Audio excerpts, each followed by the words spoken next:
Good morning champion. இப்போ என்ன பார்க்க போறோம்னா ஒரு ஐபிஎல் தான் விளையாட போறோம். ஐபிஎல் வந்து தர்ஷினி இருக்காங்க. இதுல என்ன அப்படின்னா இது நியூமரிக்கல் டேட்டா டைப் கொஸ்டின் சொல்லலாம். நியூமரிக்கல் டேட்டா டைப் கொஸ்டின்னா வந்து நம்பர்ஸோ இல்லை வந்து ஜஸ்ட் ஒரு ஃபார்முலாவோ அந்த மாதிரி தான் நியூமரிக்கல் டேட்டா டைப் கொஸ்டின் சொல்லலாம். ஃபர்ஸ்ட் கொஸ்டின் பார்ப்போம். Electron beam welding. Electron beam welding வந்து எந்த மாதிரி சுச்சுவேஷனுக்கு வந்து உகந்ததா இருக்கு அப்படின்னு கேட்டிருக்காங்க. எலக்ட்ரான் பீம் மிஷினிங் வந்துட்டு எந்த டைப் ஆஃப் மெட்டீரியலுக்கு நம்ம யூஸ் பண்ணாலுமே வந்து high melting point and low thermal conductivity அதை அச்சீவ் பண்ணும்.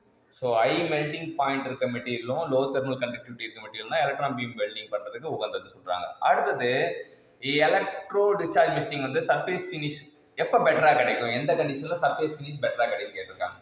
அது வந்துட்டு ஹை ஃப்ரீக்வன்சி லோ டிஸ்சார்ஜ் கரண்ட்டில் வந்துட்டு பெட்டர் சர்ஃபேஸ் ஃபினிஷ் நமக்கு இடிஎம்ல கிடைக்கும். ஸோ இடிஎம்ல ஹை ஃப்ரீக்வன்சியும் லோ டிஸ்சார்ஜ் கரண்ட்டும் வந்து நமக்கு ஞாபகம் வச்சுக்கணும். அல்ட்ராசானிக் மிஷினிங்கில் எவ்வளோ சர்ஃபேஸ் ஃபினிஷ் வந்து நமக்கு கிடைக்கும்னு கேட்குறாங்க. அது 0.2 to 0.5 மைக்ரோமீட்டர் அளவு கிடைக்கும். 0.2லேருந்து 0.5 மைக்ரோமீட்டர் கிடைக்குது. அப்புறம் அப்ரசிவ் ஜெட் மிஷினிங்கில் எம்ஆர்ஆருக்கு ஃபார்முலா என்ன? அப்ரசிவ் ஜெட் மிஷினிங்கில் வந்துட்டு எம்ஆர்ஆர் வந்து directly proportional to QD cube root of weak power cube. இது வந்து டைரக்ட்லி ப்ரொபோர்ஷனலாக இருக்குது. கியூ வந்து கரண்ட்டு, டி வந்து டிஸ்டன்ஸ் பிட்வீன் த எலக்ட்ரோடு அதெல்லாம் இருக்கும்.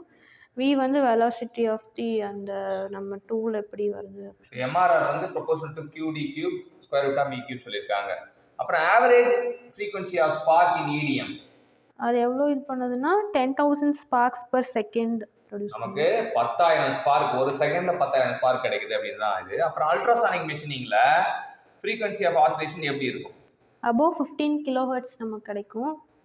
அப்புறம் அடுத்து வைப்ரேஷன் ஃப்ரீக்வன்சி எப்படி இருக்கும்னா 20,000 ஆசிலேஷன்ஸ் பர் செகண்டாக இருக்கும். ஸோ 20,000 ஆசிலேஷன் பர் செகண்ட் நமக்கு கிடைக்குன்னு சொல்லலாம்.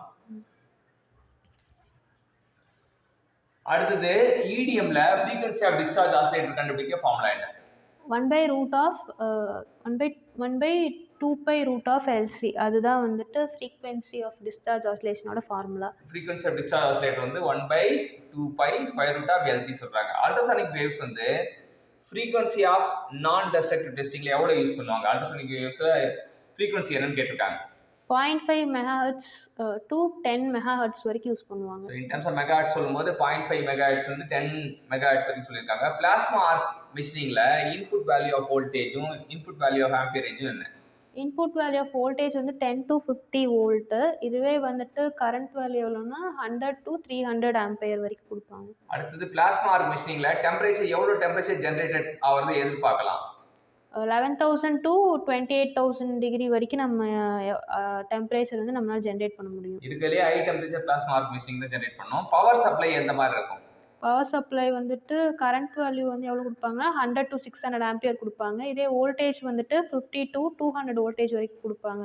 ஸோ இன்னைக்கு சில கான்செப்ட் வந்து நியூமரிக்கல் டேட்டா டைப் கொஸ்டின் வந்து தர்ஷினிட்டு இருந்து கற்றுக்கிட்டோம். Thank you champions.